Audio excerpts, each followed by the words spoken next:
شہدادپور میں 17 سالہ ہندو لڑکی مبینہ طور پر لاپتہ ہو گئی۔ لڑکی کے ورثاء اور ہندو پنچایت برادری کی جانب سے ڈی ایس پی آفس کے سامنے احتجاجی دھرنا دے دیا گیا۔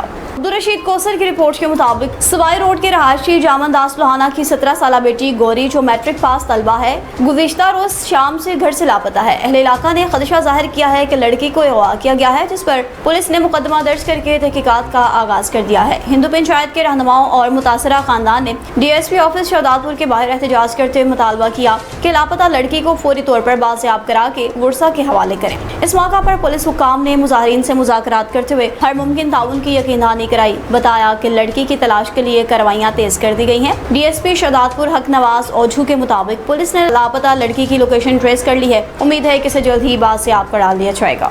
وزراء پنجاب مریم نواز شریف کی جانب سے خوشاب میں بھی الیکٹرک گرین بس سروس کا باقاعدہ طور پر آن لائن افتتاح کر دیا گیا۔ اسلم خان منچ کی رپورٹ کے مطابق صدر پاکستان مسلم لیگ نون ضلع خوشاب سینیٹر ڈاکٹر غوث محمد خان نیازی نے پارلیمنٹیرینز سمیت عوام کے ساتھ بس میں سفر کیا۔ اس کے بعد چارجنگ اسٹیشن پر بریفنگ بھی دی۔ عوام کی جانب سے بسوں کا والہانہ استقبال کیا گیا، گلپاشی کی گئی۔ اس موقع پر ڈپٹی کمشنر خوشاب جہاں زیب Hussain Labar, G P O Khushab doctor Amara Shirazi, general secretary Karam Elahi Bandial, M P A Malik Asif Bha, M P A Sardar Zafar Abbas Khan Baloch, نمائندہ ایم این اے اور صدر یوتھ ونگ سعد بشیر ایوان اور دیگر پارلیمنٹیرینز اور عوام کی کثیر تعداد موجود تھی۔ ڈپٹی کمشنر خوشاب ڈاکٹر جہاں زیب حسین لابر کی زیر صدارت ریونیو اور دیگر کورٹ کیسز سے متعلق اہم ترین اجلاس منعقد ہوا۔ اسلم خان منچ کی رپورٹ کے مطابق اس موقع پر مختلف موضوعات کے پٹواریوں، سینئر وکلا اور درخواست گزار سائلین خود پیش ہوئے۔ سماعت کے دوران شکایت، رقبہ واگزاری، درستگی ریکارڈ اور ریٹ پٹیشن، منسوخی پرچہ اور دیگر court cases deputy commissioner Khushab doctor جہاں زیب حسین لابر کے سامنے پیش کیے گئے۔ کیسز پر جرح و بحث کی گئی اور پھر ڈپٹی کمشنر خوشاب ڈاکٹر جہاں زیب حسین لابر نے تمام ریکارڈ کا جائزہ لینے کے بعد متعلقہ محکموں کے سربراہان کو احکامات صادر کیے اور ہدایات جاری کی کہ ریونیو کے متعلقہ عوامی مسائل کے حل کے لیے ضروری اقدامات کیے جائیں۔ جن کیسز میں کوئی درخواست گزار سائلین یا ان کے وکلا پیش نہ ہو سکے، ان کو ایک موقع دیا جائے۔ ہدایت کی کہ آج جو کیسز سنے گئے ہیں ان پر عمل درآمد کے حوالے سے آئندہ سماعت پر آگاہ کیا جائے گا۔ غیر حاضر درخواست گزاروں کو آئندہ پیشی پر اپنی حاضری یقینی بنانے کے احکامات بھی جاری کر دیے گئے۔ سانکھڑ میں ڈاکٹر سلیم ارائیں قتل کیس کے 6 ماہ بعد بھی ملزمان تاحال گرفتار نہ ہو سکے، ورثاء نے انصاف کا مطالبہ کر دیا۔ عبدالرشید کوثر کی رپورٹ کے مطابق معروف مولس ڈاکٹر سلیم ارائیں کے قتل کو 6 ماہ گزر گئے، لیکن اس کے باوجود مقدمے میں خاطر خواہ پیش رفت نہ آ سکی۔ سندھ پنجاب اسٹوڈنٹس ایسوسی ایشن اور پنجابی اتحاد کی جانب سے میرپور چوک پر احتجاجی مظاہرہ کیا گیا۔ مظاہرین نے مقتول کے قاتلوں کو فوری گرفتاری اور اہل خانہ کو انصاف کی فراہمی کا مطالبہ کیا۔ احتجاج میں مختلف سماجی برادری رہنماؤں سمیت مقتول کے بھائی لیاقت ارائیں اور زبیر ارائیں کی بھی شرکت۔ مظاہرین نے بینرز اور پلے کارڈز اٹھا رکھے تھے۔ مطالبہ کیا کہ قتل کیس کی تحقیقات کو منطقی انجام تک پہنچایا جائے۔ مقررین نے کہا کہ ڈاکٹر سلیم ارائیں کو ان کے کلینک میں قتل کیے گئے 6 ماہ گزر چکے ہیں، مگر اب تک مرکزی ملزمان قانون کی گرفت سے باہر ہیں۔ دعویٰ کیا کہ کیس کی تفتیش پہ مطلوبہ رفتار سے بھی پیش رفت نہیں ہو رہی، جس کے باعث متاثرہ خاندان شدید اضطراب کا شکار ہے۔ مظاہرین نے army chief justice supreme court I G Sindh, جی آئی جی شہید بنظیر آباد رینج اور ایس ایس پی سانکھڑ سے مطالبہ کیا کہ ڈاکٹر سلیم ارائیں قتل کیس میں ملوث ملزمان کو فوری گرفتار کر کے قانون کے مطابق کارروائی کریں۔ جیکب آباد کی ڈسٹرکٹ جیل کا آپ کو کچھ احوال بتاتے چلیں، جو کہ جیل قیدیوں کے لیے عقوبت خانہ بن گئی ہے۔ اعجاز چلانی کی رپورٹ کے مطابق ڈسٹرکٹ جیل اصلاحی گھر بننے کی بجائے مجبور قیدیوں کے لیے عقوبت خانہ بن گئی۔ جیل سپرنٹینڈنٹ اور اس کی خاص ٹیم نے کرپشن کے سارے ریکارڈ توڑ دیے۔ جیل کے اندر کلرک آفیسز میں غیر قانونی ماڑی ملاقات چلنے لگی ہے، جس پر ہر قیدی کے ورثاء سے فی ملاقات کے حساب سے 600 سے 800 روپے تک بھتہ وصول کیا جانے لگا ہے۔ تھانوں سے چالان ہو کر جیل جانے والے ہر نئے قیدی کو 8 گھنٹے جبری مشقت، سخت غیر قانونی کام کروا کر ہر نئے قیدی کے ورثاء سے 15,000 روپے تک کا بھتہ وصول کیا جاتا ہے اور انہیں کام سے بٹھایا جاتا ہے۔ جیل ڈسپنسری کی حالت بھی یہ ہے کہ ہر مریض قیدی کو صرف پیناڈول کی گولیاں دی جاتی ہیں۔ اس سلسلہ میں سول سوسائٹی کے لوگوں نے کہا کہ مجبور قیدیوں کو ایسا کھانا دیا جا رہا ہے کہ اکثر قیدی معدے، الرجی اور ڈپریشن کے پیشنٹس بن چکے ہیں۔ اس عمل سے انسانی بنیادی حقوق کی سنگین خلاف ورزیاں ہونے لگی ہیں۔ تمام متعلقہ اعلیٰ حکام سے معاملے کے سخت نوٹس لینے کا مطالبہ کیا ہے۔ کندکوٹ کا رخ کرتے چلیں، جہاں پر بھیا برادری کے 2 گروپس کے مابین خوفناک تصادم کا واقعہ پیش آیا۔ واقعہ پرانی زمینی دشمنی کی بنا پر پیش آیا، نتیجے میں ایک شخص جاں بحق ہو گیا۔ सैयद रशीद अहमद शाह की रिपोर्ट के मुताबिक तसादुम में 2 अफराद जख्मी भी हुए हैं। वर्षा के मुताबिक ज़मीन के तनाज़ा पर पहले से मुकदमा दर्ज था। नामजद मुलजिमान सेशन कोर्ट से जमानत पर रिहा थे। इल्ज़ाम है कि आज अली नवाज, मकसूद अहमद, मंसूर अहमद, महबूब अली, अवैस अहमद, आशिक अली, अब्दुल मालिक, अदब हुसैन, मोहम्मद ईसा, गुल हसन, रमीज़, सरफराज और सिराज अहमद भैया मुबशरा तौर पर दुरानी महर थाना के SHO रियाज अहमद जोम की पुलिस एहलकार अब्दुल वहाब मलिक और दीगर एहलकारों के हमरा मवेशी हांग कर ले जा रहे थे। वर्षा ने कहा कि जब मोहम्मद शरीफ भैया अपने बेटे और भाई के साथ मवेशी वापस लेने पहुंचे तो दोनों फ्रीकैन के मबैन तल्ख कलामी के बाद झगड़ा शिद्दत इख्तियार कर गया। इल्जाम है कि इस दौरान लाठियों से भी तशद्दुद किया गया। नतीजे में मोहम्मद शरीफ भैया मौका पर ही जान बहक हुआ, जबकि अदब भैया और खादिम हुसैन जख्मी हुए हैं। वाक़े के बाद पुलिस लाश और जख्मियों को सिविल हॉस्पिटल कंदकोट ले आई, जहाँ जरूरी कानूनी कार्रवाई की गई। सिविल हॉस्पिटल के बाहर गुफ्तगू करते हुए तुफैल अहमद भैया और मोहम्मद हुसैन भैया ने इल्जाम आयद किया कि इनके अजीज को पुलिस ने मुबशना तौर पर मुखालिफ फरीक से मिलकर कत्ल कराया है। मजीद कुछ खबर है जी कंदकोट से, जहाँ पर 11वीं जमात की 2 तुलबा से मुबशना तौर पर डकैती की वारदात का वाक़या पेश आया, जिस पर SUP के रहनुमाओं की जानिब से एहतजाजी मुजाहरा किया गया है। सैयद रशीद अहमद शाह की रिपोर्ट के मुताबिक जमाल थाना की हदूद में 11वीं जमात के 2 तुलबा से मुबशना डकैती के खिलाफ मुतासरा खानदान और सिंध यूनाइटेड पार्टी के रहनुमाओं ने शदीद एहतजाज करते हुए शिकारपुर इंडस हाईवे पर धरने का ऐलान कर दिया। SUP ऑफिस कंदकोट में मुतासरा मोहम्मद रमजान बजारानी, SUP जिला सदर जुरैयत सागर बजारानी और एडवोकेट मेहदी रजा सोरियानी ने मुश्तरका प्रेस कॉन्फ्रेंस करते बताया कि 24 अप्रैल 2026 को जमाल थाना की हदूद में 11वीं जमात के तालिब इल्म अब्दुल कादिर बजारानी और अब्दुल रहीम बजारानी वल्द उस्ताद नूर मोहम्मद बजारानी इम्तिहान का पर्चा देकर वापस आ रहे थे कि रास्ते में 3 नामालूम मुसल्लह अफराद ने असलहा के जोर पर इन्हें रोककर 2 मोबाइल फोन्स, इम्तिहानी स्लिप्स, एक मोटरसाइकिल मॉडल 2026 और 5000 रुपए की नकदी रकम छीनी फरार हो गए। रहनुमाओं ने जिला में बढ़ती हुई बदअमनी पर तशवीश का इजहार करते दावा किया कि डकैती, रसनी और दीगर जुर्म में मुसलसल इजाफा हो रहा है। इल्जाम आयद किया कि जिला में रिश्वत का निज़ाम आम हो चुका है।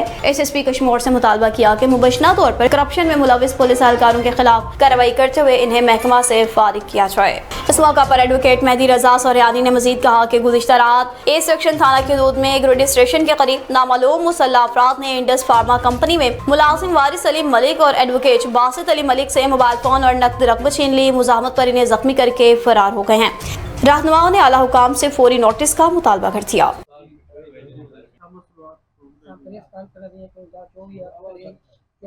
अप्रैल 2026 ते जुमे जे ॾींहुं 6:45 बजे नंढा सां इंटरमीडिएट जा शागिर्द हुआ, उन इंटर जो पेपर ॾिनो वापसि मोटिया आया पिया ऐं जुमे जे ॾींहुं पेपर ॾिनो, छंछरु वारो ॾींहुं जो पेपर अञा हिन जो रहियल हो। हिननि खां मोटरसाइकिल, 2 मोबाइलूं, स्लिप, 2 पिक्चर, इहो सामान खसिजी वियो। असां धाड़ेलनि जे पोयां कढ वरितीसीं।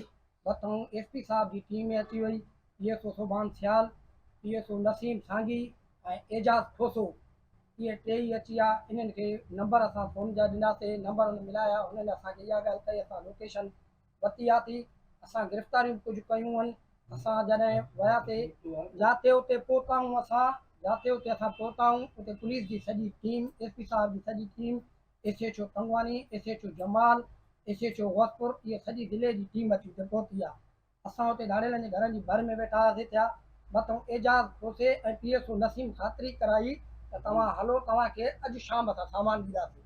असां सुभान सियाल, असां हिननि खे इहा ॻाल्हि कई त असांखे सामान खपे, 200-250 माण्हू असां सां साणनि, असांजो भले जान खे नक़्सो थिए, असांजा माण्हू मरदा, को मसइलो न आहे, असां फ़िलहालु हितां न उथंदासीं। इन जी ॻाल्हि ते ख़ातिरी कराई आहे। PSO सुभान सियाल, एजाज़ ठोसो, नसीम सांगी इन ख़ातिरी कराई। राति जो वरी असां फ्री जमाल थाने ते आयासीं। तक़रीबन राति जा 8 थियनि पिया, हिन खे तव्हां हलिया वञो, राति ई राति तव्हांजी असां रिक्वेस्ट करे छॾी आहे। कुझु माण्हू कुझु गिरफ़्तारियूं कयूं अथनि, गिरफ़्तारियूं करण बाद उनखे डीलिंग करे उन खां पैसा वठी माण्हू छॾे ॾिना अथनि। 2 महीना 10 ॾींहं सहाफ़ी बिरादरी खे असां चयो आहे, मौलवी बिरादरी खे चयो आहे, SUP जे कारकुननि खे चयो आहे, हर माण्हू खे चयो आहे।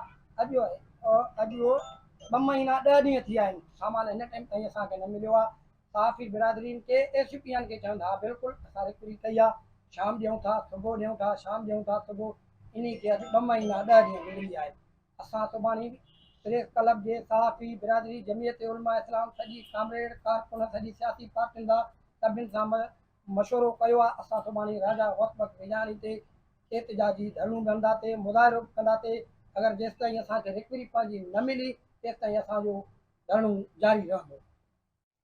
अॼु प्रेस कॉन्फ्रेंस जो मक़सदु बि इहो हुयो ऐं बिजाराणी बिरादरी जे तरफ़ां जेको असांजे ज़िले जो सदर आहे पंहिंजे SUB जो ज़रूरत अली बिजाराणी साहब ऐं उन सां राब्ते में हुया। तक़रीबन 2 महीना 10 ॾींहं थी चुका आहिनि जेके उन्हनि जा छोकिरा आहिनि उहे तक़रीबन पंहिंजो वञनि पिया पेपर ॾियणु ऐं उन्हनि खां जेको आहे धाड़ेल सरेआम जेके रोड ते सरेआम उन्हनि जा मोटरसाइकिलां खसणु ऐं उन्हनि जा सेल्फ खसणु ऐं उन्हनि सां जेको आहे मां सम्झां थो उनखे धक बि नंढड़नि खे हयां अथनि। असांजे इन हवाले सां जेको आहे सुभाणे इंडिया साहिब हिते जेको आहे राजा लाड़े साहब जेको हिननि ऐलान कयो आहे पंहिंजो रोड बंदि करण जो, असां हिन जो हिमायत कयूं था, असांजो पार्टी हिमायत करे थो। ऐं उन खां अलावा जेको कल्ह शोएब भाई ॻाल्हि करे त मलिक बिरादरी जे जेके धक लॻाइण जेके धाड़ेल हुया उहे महक खसे हलिया विया वापडा जे साम्हूं। पर हेॾी सारी नाइंसाफ़ी ऐं हेॾी सारी असांजी पुलिस उन जे बावजूद बि जेको आहे पुलिस कमु न करे ऐं कारकर्दगी ज़ीरो। मां सम्झां थो त पोइ अफ़सोस करिणो पवंदो, ॿियो को हल न आहे। हिते रोज़ाने जे बुनियाद ते माण्हू फुरलुट थियनि था ऐं नाइंसाफ़ियूं थियनि था। हीउ ॾिसो था 7 मुहर्रम ते जेको आहे दीवान बिरादरी वीचारो मिर्ज़ापुर जो क़त्ल थी वियो आहे। हिन टाइम ताणी उन जा वारस परेशान लॻा पिया आहिनि, उन्हनि जा माण्हू गिरफ़्तार न थिया आहिनि। हीअ आहे पुलिस जी कारकर्दगी। ऐं असां मुतालबो कयूं था जेके पुलिस में कारूं रिढा आहिनि, जेके कारोबार कयूं वेठा आहिनि, असां चऊं था SP साहिब खे पहिरियों त उन्हनि खे हटाए, उन्हनि खे हटाए करे उन्हनि जे जाइ ते ईमानदार ऑफिसर रखे। जेके असांजा शहर जा माहौल आहिनि, जेके माण्हुनि खे खणी गुम करनि था, घटि में न घटि उहो त न थिए। पर हिते अंधेर नगरी लॻो पियो आहे ऐं गांगुरो साहिब जॾहिं खां वठी 1.5 साल थियो अथसि रुगो पैसनि जे पोयां लॻो पियो आहे। आवाम जो उनखे को फ़िक्र न आहे, को आवाम जो उनखे हमदर्दी न आहे। असांजो इहो ई मुतालबो आहे त गांगरा साहिब महिरबानी करे जेके बि तुंहिंजा करप्ट ऑफिसर आहिनि, अगरि तूं उन्हनि खे न हटाईंदे सुभाणे राजा लाड़ो ते हेॾे साहिब बंदि आहे, पोइ तोखां सवाइ ॿिए कंहिंसां ॻाल्हियूं न थींदा। क्लियर ॻाल्हि करे छॾियूं था। SUB हमेशह मज़लूमनि जी जंग विड़ियो आहे ऐं सुभाणे बि इंशाअल्लाह जंग विड़दो। असां बिजाराणी बिरादरी सां गॾु आहियूं। असांजा जेके बि दोस्त आहिनि, शोएब भाई आयो आहे, एडवोकेट आहे पंहिंजो ॿार जो, ऐं उहो बि आया, उहो बि पंहिंजो बिजाराणी साहिब जो हिमायत करे थो। सुभाणे असांजो राजा लाड़े तो एहतजाज आहे। एहतजाज खां पोइ वरी असां राय अमल जोड़ींदासीं। जेके बि शहर जा नंढा वॾा जेके क्रेम थियनि था उन ते कंट्रोल न कयो वियो। जेको असांजो हीउ एहतजाज हले थो राजा लाड़े ते, पोइ थी सघे थो असां कंदकोट शहर में शटर बंदि हड़ताल जो काल ॾियूं। अंदाज़ो लगायो त हिते रुगो कारोबार, हिते रुगो धंधो आहे, हिते कमाई जो ज़रियो आहे। तंहिं करे असां चऊं था त मज़लूम सां जेका इहो ज़ुल्म ज़्यादती आहे इहा न कयो। असां SSP खे वरी बि ख़बरदार था कयूं त महिरबानी करे जिते जिते बि तव्हांजी पुलिस ज़ुल्म करे थी उन ज़ुल्म जो तदारुक कयो, नाइंसाफ़ी बंदि कयो, माण्हुनि सां जेका ज़्यादती आहे उहा बंदि कयो। वरना हिननि जेको एहतजाज जो सर ॾिनो आहे सुभाणे जो सिंध यूनाइटेड पार्टी इंशाअल्लाह हिन सां इहो हिकिड़ो मिठो कानून पहिरियों चवंदा हुआ रियासत जेका आहे उहा माउ जे बराबरि हूंदी आहे, पर हाणे असां चऊं था त हीअ रियासत, हीअ जेका बालादस्ती आहे इहा माउ न, इहा हाणे नाइण आहे जेका पंहिंजा बच्चा गिड़काए थी। असां खुलम खुला चऊं था जेकॾहिं माउ हुजे त कंहिं ग़रीब सां नाइंसाफ़ी न थिए, कंहिं मज़लूम सां ॾाढ न थिए। असां सम्झूं था जेको तव्हां सुवालु कयो आहे, सम्झूं था बिल्कुलु इहो ट्रेंड हले थो असांजे ज़िले कश्मीर में। जेको बि बासर आहे या उन्हनि जे हक़ में का पोस्ट लॻाए थो, को उनजे हक़ में लिखे थो त उनजो तदारुक थिए थो, उनखे शयूं बि रिकवर कराए थियूं ॾियनि, उन्हनि खे प्रोटोकॉल मिले थो, उन्हनि खे सभु शइ मिले थी।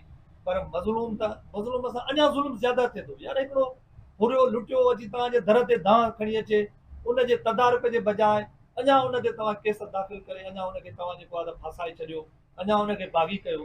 माना हिकिड़े असांजे ज़िले में अॻे मूं था धाड़ेल कल्चर हूंदो जंहिंजे ख़िलाफ़ पाण जिदोजहद कई, कराची वियासीं, सखर वियासीं, इस्लामाबाद वियासीं, त उहो बि वक़्ती तरह हिकिड़ो आर्टिफिशियल तरीक़े सां उहो जेको अमन अमान जी बहाली जेका असांखे मिली।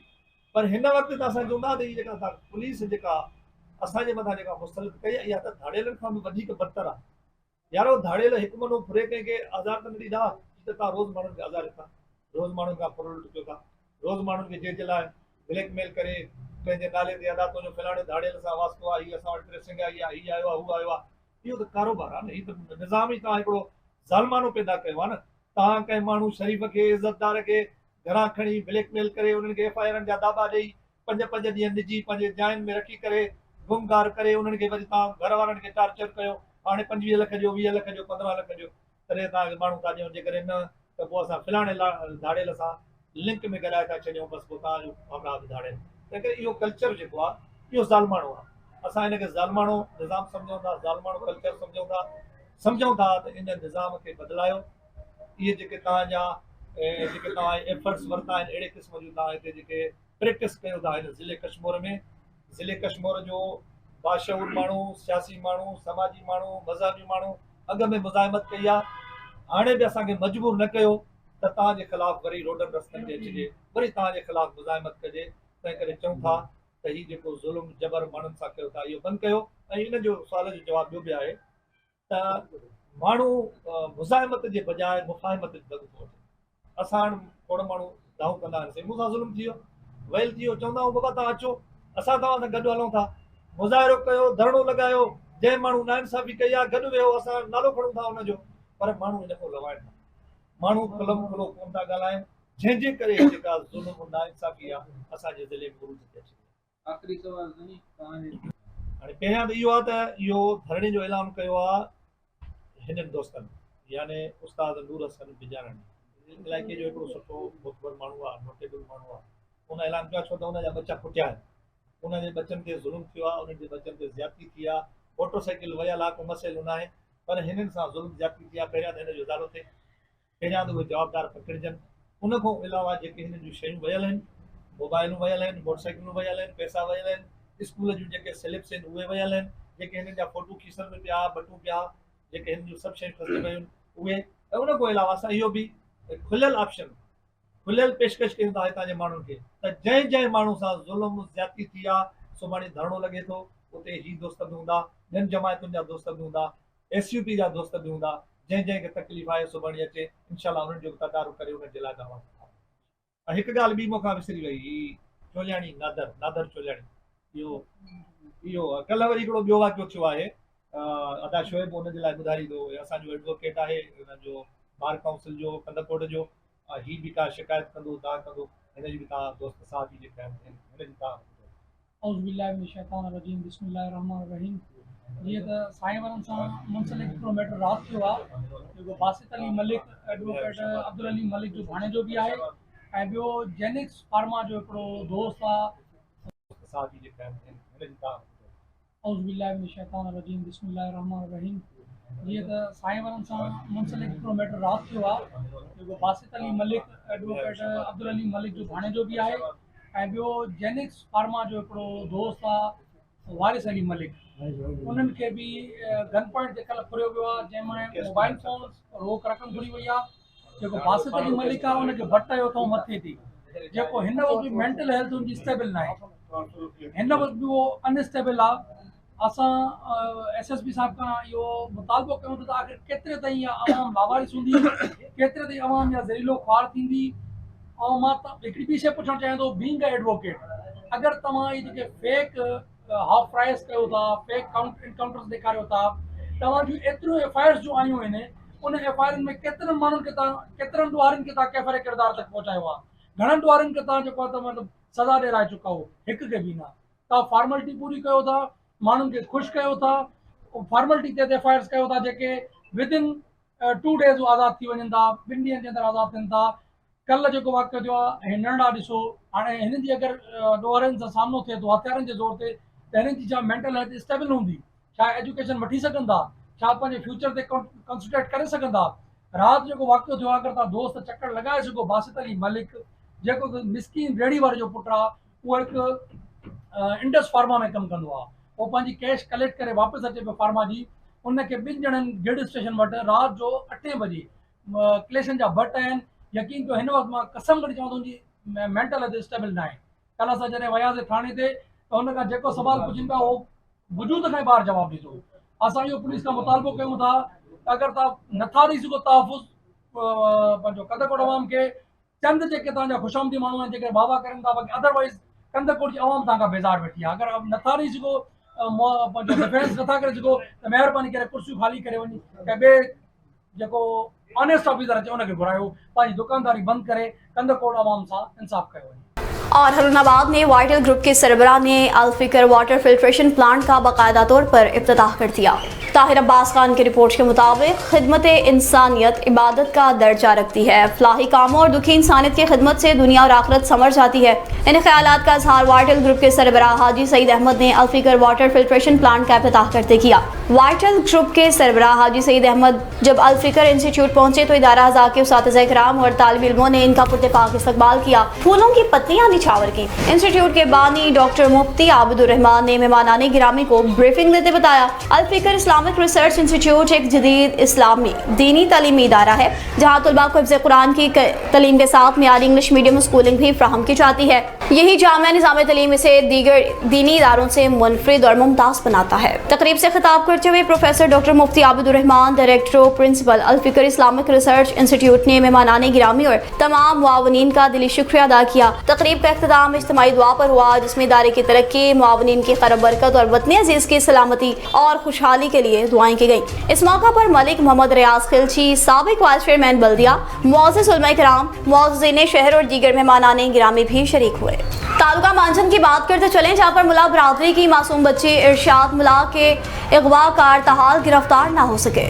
احمد خان کی رپورٹ کے مطابق مانجھا تعلقہ کے شہر سندھ میں 10 روز قبل ملا برادری کی معصوم بچے ارشاد ملا کو اغوا کر لیا گیا تھا۔ علاقہ مکینوں کے مطابق بچی کے اغوا کے بعد علاقے میں خوف و ہراس پھیل چکا تھا، تاہم کچھ باصر اور نیک دل افراد کی کاوشوں کے نتیجے میں بچی کو بحفاظت بازیاب کرا لیا گیا۔ بچی کی بازیابی کے باوجود پولیس کی مبینہ غفلت اور ملی بھگت کے باعث اغوا میں ملوث ملزمان تاحال گرفتار نہ ہو سکے، جس پر ملا برادری میں شدید غم و غصہ پایا جانے لگا ہے۔ مانند شہر میں بچی کے والدین اور ملا برادری کے افراد نے احتجاج کیا۔ مظاہرین نے انصاف کی فراہمی اور ملزمان کی فوری گرفتاری کا مطالبہ کیا۔ ان کا کہنا تھا کہ اگر جلد انصاف نہ ملا تو احتجاج کا دائرہ وسیع کریں گے۔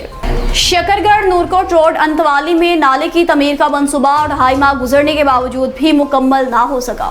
عبد الرحمان ملک کی رپورٹ کے مطابق شکرگڑھ نورکوٹ روڈ انتوالی میں نالے کی تعمیر کا منصوبہ 2.5 ماہ گزرنے کے باوجود بھی 220 فٹ کا نالہ مکمل نہ ہو سکا۔ شہریوں نے تشویش کا اظہار کرتے کہا کہ شہریوں کے مطابق تعمیراتی کام میں تاخیر اور مبینہ سست روی کے باعث حالیہ بارشوں کے دوران نالہ کئی مرتبہ برساتی اور گندے پانی سے بھر گیا ہے، جس سے آمد و رفت اور روزمرہ زندگی بھی متاثر ہوئی ہے۔ مقامی آبادی کا کہنا ہے کہ اگر منصوبہ بر وقت مکمل نہ کیا گیا تو جمع شدہ پانی ڈینگی مچھر، سانپ اور دیگر موثی جانوروں کی افزائش کے ساتھ ساتھ صحت عامہ کے مسائل اور کسی ممکنہ حادثے کا بھی باعث بن سکتا ہے۔ شہریوں نے متعلقہ حکام، محکمہ ضلع انتظامیہ اور اعلیٰ حکام سے مطالبہ کیا کہ منصوبے کا فوری نوٹس لے کر تعمیراتی کام جلد مکمل کرائیں تاکہ عوام کو درپیش مشکلات کا خاتمہ ممکن ہو سکے۔ اب آپ کو بتائیں کہ اسسٹنٹ کمشنر سہاوا نے فیلڈ میں مصروف ترین دن گزارا، مختلف علاقوں کے دورے کیے۔ مظہر حسین کی رپورٹ کے مطابق ڈپٹی کمشنر جہلم میرزا حسن کی خصوصی ہدایات کی روشنی میں اسسٹنٹ کمشنر سہاوا نے عوامی سہولیات کی فراہمی، پرائس کنٹرول، صحت، ٹرانسپورٹ اور ریونیو امور کا جائزہ لینے کے لیے ڈومیلی سہاوا دفتر میں دن بھر مختلف سرگرمیوں میں بھرپور حصہ لیا۔ اسسٹنٹ کمشنر سہاوا نے ڈومیلی کا تفصیلاً دورہ کرتے ہوئے LPG سلنڈرز کی مختلف دکانوں کا معائنہ کیا، اوور پرائسنگ اور سرکاری نرخوں کی خلاف ورزی پر 2 دکانوں کو بھی موقع پر سیل کیا۔ دیگر دکانداروں کو سختی سے ہدایات جاری کی کہ مقررہ نرخوں پر اشیاء کی فروخت کو یقینی بنائیں، بصورت دیگر سخت قانونی کارروائی عمل میں لائی جائے گی۔ بعد ازاں جنرل بس اسٹینڈ ڈومیلی کا بھی دورہ کیا، مختلف روٹس کے کرایہ ناموں کو چیک کیا، مسافروں سے کرایوں کے بارے میں دریافت کیا، جبکہ ٹرانسپورٹرز کو واضح ہدایات جاری کی کہ حکومت کی جانب سے جاری کردہ کرایہ ناموں پر مکمل عمل درآمد کو یقینی بنائیں۔ اسسٹنٹ کمشنر سہاوا نے رورل ہیلتھ سینٹر ڈومیلی کا بھی تفصیلاً دورہ کیا، جہاں مریضوں کو فراہم کی جانے والی طبی سہولیات، ادویات کی دستیابی، صفائی ستھرائی سمیت عملے کی حاضری اور مجموعی انتظامات کا جائزہ لیا گیا ہے۔ اور برے والا کے پوسٹ گریجویٹ گورنمنٹ کالج میں بھی سائنس ایگزیبیشن کا انعقاد کیا گیا، جس میں طلباء طالبات نے مختلف ماڈلز پیش کیے۔ محمد عثمان کی رپورٹ کے مطابق BS فزکس کے طلباء نے جدید سائنسی تصورات پر مبنی ماڈلز اور منفرد آئیڈیاز پیش کیے۔ نمائش کا مقصد طلباء میں تحقیق، تخلیقی صلاحیتوں اور سائنسی سوچ کو فروغ دینا تھا۔ طلباء نے بجلی، توانائی، روبوٹکس، ماحولیات اور جدید ٹیکنالوجی سے متعلق مختلف سائنسی ماڈلز پیش کیے اور ان کے عملی استعمال سے آگاہ کیا۔ نمائش میں اساتذہ، طلباء اور مختلف شعبہ زندگی سے تعلق رکھنے والے افراد نے شرکت کی۔ شرکاء نے طلباء کو محنت، تخلیقی سوچ اور سائنسی مہارت کو سراہا۔ اس موقع پر کالج کے طلباء طالبات نے کہا کہ ایسی سرگرمیوں سے ہماری تحقیقی صلاحیتوں میں اضافہ ہوتا ہے، انہیں اپنے خیالات کو عملی شکل دینے सीखने का मौका मिलता है। कहा कि मुस्तकबिल में भी इस नौयत की इल्मी और साइंसी तकरीबात का इनेकाद जारी रखा जाए ताकि नौजवान नस्ल को जदीद साइंस और तहकीक की जानिब राग़िब किया जा सके। जबकि साइंस एग्जीबिशन में पेश किए गए जदीद मॉडल्स ने यह साबित किया कि नौजवान नस्ल सलाहियतों से भरपूर है। मुनासिब रहनुमाई और मौक़े फराहम किए जाएँ तो यही तलबा मुस्तकबिल में मुल्क की साइंसी और तकनीकी तरक्की में अहम किरदार अदा कर सकते हैं। My name is Sina. I am from BS Physics section 21-25। आज हमारा एग्जीबिशन डे है यहाँ बुरेवाला में। आज हमने ये अपना प्रोजेक्ट इंट्रोड्यूस करवाया है। यहाँ पे इसके 3 मेन पर्पज़ हैं। सबसे पहले ये जो जब राइडर जो ड्राइविंग करते हुए सो जाते हैं, ये उसको डिटेक्ट करता है। जब राइडर सो जाता है तब वो अलार्म ऑन हो जाएगा, वो अलर्ट कर देगा, गाड़ी बंद हो जाएगी। सेकंड जो इसका फीचर है वो अल्कोहल डिटेक्शन है। जो राइडर है वो बाद में ऐसा होता है कि वो ड्रंक करके राइडिंग करते हैं, जिसकी वजह से एक्सीडेंट होते हैं और मौत वगैरह बहुत ज़्यादा हो रही हैं। तो जब वो राइडर ड्रंक करके चलेगा ना, तो ये जो MQR सेंसर है ना, ये अलर्ट कर देगा और गाड़ी बंद हो जाएगी। थर्डली हमने जो इसमें फीचर ऐड किया वो पोटेंशियोमीटर है, यानी वो स्पीड को डिटेक्ट करेगा। अगर वो रैश ड्राइविंग करेगा, 80% से ज़्यादा स्पीड होगी उसकी, तो वो जो अलार्म है वो हमें अलर्ट कर देगा और गाड़ी बंद हो जाएगी। और कसूर में मुबैना तौर पर अताई डॉक्टर की गफलत के बायस बच्चा उम्र भर की माजूरी का शिकार हो गया। मोहम्मद रमजान की रिपोर्ट के मुताबिक निजी क्लिनिक में मुबैना गलत खतना 5 दिन का मासूम बच्चा नाजुक हालत में अस्पताल मुंतकिल। अताई डॉक्टर की मुबैना गफलत से मासूम बच्चा उम्र भर की माजूरी का शिकार हो गया। पुलिस एक्शन में आ गई। थाने में मुकदमा दर्ज। चलाक मुलजिम गिरफ्तारी के खौफ से फरार। मुतासरा बच्चे का वालिद सदाकत इंसाफ के लिए दरबदर। वज़ीर आला पंजाब से नोटिस की अपील कर दी। निजी क्लिनिक रियान में मुबैना तौर पर गलत खतना किए जाने के बायस मासूम बच्चा अपने अज़ुए खास से महरूम हो गया, जिसके बाद बच्चे की हालत तशवीशनाक बताई जाती है। वाक़े के खिलाफ आवाज उठाने पर मुकामी थाने ने कार्रवाई की और अताई डॉक्टर के खिलाफ मुकदमा तो दर्ज कर लिया, मगर ताहम चलाक मुलजिम कानून की गिरफ्त से बचने के लिए ताहाल फरार है। पुलिस इसे गिरफ्तार करने में भी नाकाम रही है। मुतासरा बच्चे के वालिद सदाकत इंसाफ के हसूल के लिए दरबदर की ठोकरें खाने पर मजबूर हैं। मासूम बच्चे की नाजुक हालत को देखते हुए गरीब वालिदैन ने आला हुकाम से फौरी नोटिस की और फौरी इलाज की अपील कर दी है।